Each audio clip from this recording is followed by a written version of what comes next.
Sem Papas na Língua, com Dionísio da Silva.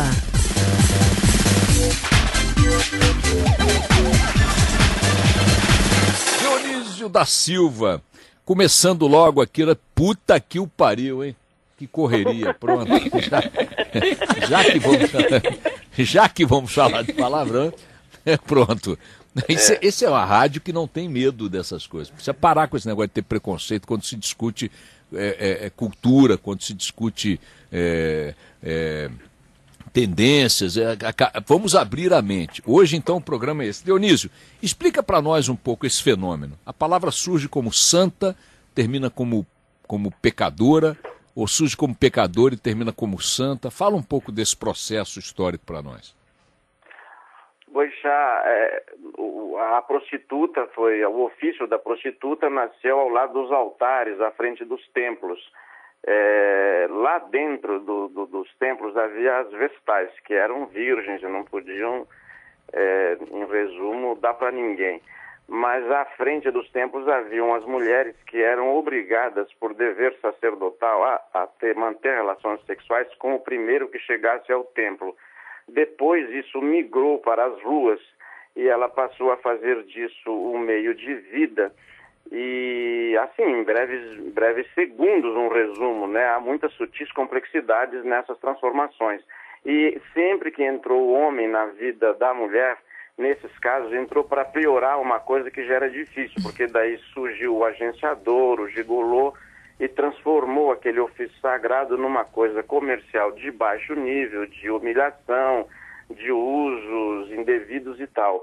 O que devemos também salientar aqui, não gosto muito da palavra salientar, porque saliente também ganhou um outro sentido, mas enfim, sublinhar, esclarecer, é que a maioria desses palavrões, como puta que eu pariu, se dirigem contra a mulher. A maioria dos palavrões são contra a mulher. E a puta que eu pariu é o seguinte: você volta para a puta que eu pariu. A sua mãe é uma puta. É nesse sentido que é a ofensa, né? Agora, notem a própria palavra puta. A origem da atividade ou da profissão, como queiram chamar, dada como a profissão mais antiga do mundo, ela é uma origem religiosa. A figura que tinha o dever, dentro dos ritos daquela religião, de oferecer-se para sexo, oferecer-se ao primeiro que chegava ao templo. E depois foi dando origem a essa atividade com tudo que o Dionísio acabou de escrever. Mas a própria palavra, vejam só, que é o que nós estamos discutindo aqui, como é que se chama criança em Portugal? O menino. É puto, né? E a menina? Mas puta, menina, eles não usam, fica rapariga, né? Porque puta ganhou esse sentido pejorativo lá, já ganhou lá também, né? Então a menina é rapariga. Por que o menino lá se chama puto? E por que puto ganhou conotação pejorativa no masculino pela associação com puta, né? Que é pejorativo, tornou-se pejorativo.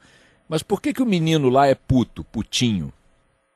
Porque em latim, putus é menino, rapazinho, e é uma espécie, é do mesmo domínio de puer, que deu, e não é palavrão, por exemplo, esse étimo pueril, né, de puberdade, criança, está presente, puberdade, está presente em outras palavras da língua portuguesa. Mas o putus, que em latim não é palavrão, e não era palavrão nos primeiros séculos, o puto era menino, ele ficou palavrão depois no Brasil com a mistura da colonização, da cultura portuguesa com a brasileira, com as africanas, foi aí que ficou. Antes não era. E se vinculou a perdão? Não, diga, esse vinculou? Não, se vinculou a putrefactos, com esse R no meio, aquilo que não está bom.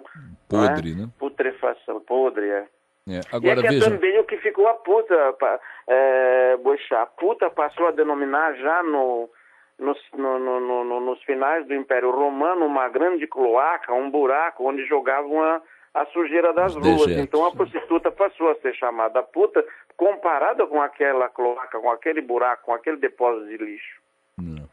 Bom, tem uma certa, né, uma certa literatura nessa, né, dentro do folclore e do pejorativo que cerca o nome. Nesta semana nós resolvemos falar sobre os palavrões, minha gente, porque saiu um estudo, uma pesquisa realizada por com 2.000 gerentes de recursos humanos e 3.800 trabalhadores por um instituto de pesquisa que a minha produção omitiu o nome aqui, não sei porquê, que constatou o seguinte, que 64% dos gestores de empresas analisam negativamente um empregado que use termos chulos com frequência, enquanto 57% desses mesmos gestores, Dionísio, disseram ser menos propensos a promover essas mesmas pessoas que falam palavrão. Quer dizer, há foi um site americano chamado Career Builder que fez esse estudo mostrando que pessoas que falam palavrão estão menos sujeitas a promoções e a contratações no mercado de trabalho, pelo menos americano. E a gente estava dizendo exatamente isso, né, Dionísio? Por que isso, né? Por que se criou em torno do palavrão, já que muitas dessas palavras remetem a expressões que eram absolutamente naturais? Veja só, estava pensando isso, Dionísio, além dos exemplos que você vai dar. Hoje, se você chama alguém de escroto, né, é uma palavra que não se usa. Nenhum locutor pode dizer, poxa, que jogada escrota. Por quê? Porque tem a conotação de palavrão. Mas o escroto é uma parte da anatomia masculina. Né? É a bolsa escrotal. Dentro dela estão os testículos. Ou seja, é como se você dissesse assim, coração. Esse cara é um coração. Esse cara é um rim. Esse cara é um fígado. Aí virou, esse cara é um escroto. Não, mas, porra. É um negócio de doido, né? Porra, por exemplo. Mas o saco pegou como sinônimo popular do escroto, né? É um saco. Tal coisa é um saco, fulano é um saco. Porque de fato mas o saco, embora seja uma expressão um pouco, digamos, chula, ai que saco, a coisa do gênero, mas já está usada, ninguém liga para isso, né? Mas se você falar escroto, é chocante. Né? Assim como você já explicou aqui, foi, aliás, a primeira crônica, a origem da expressão casa do caralho. Né? Isso. Lembra novamente, rapidamente aqui para nossos ouvintes que estão chocados até agora, poderem entender aí de onde vem a expressão casa do caralho. O caralho não era palavrão. O carax em grego é o palanque em que se apoia o ramo da videira para crescer, se apoiar direitinho ali. Em latim ficou esse carax, ficou caraculum, e no português começou-se a dizer caráculo e depois caralho, e ele com sinônimo de mastro. O mastro do navio tinha, portanto, esse nome, e vem daí uma certa vaidade masculina de comparar o seu membro sexual, que arrogância, não é? Aquele mastro. Cisne bem grande e alto. E lá na ponta deste mastro, na ponta deste caralho, havia a cesta da gávea, onde eram colocados os marinheiros rebeldes e para castigo, mas também para fazer um serviço, para ficar avisando o comandante. Sinal de trovoada, tempestade, terra vista. O Brasil foi descoberto da casa do caralho. Tinha alguém lá que avisou. Começou assim. E virou para... Diga, Bochão.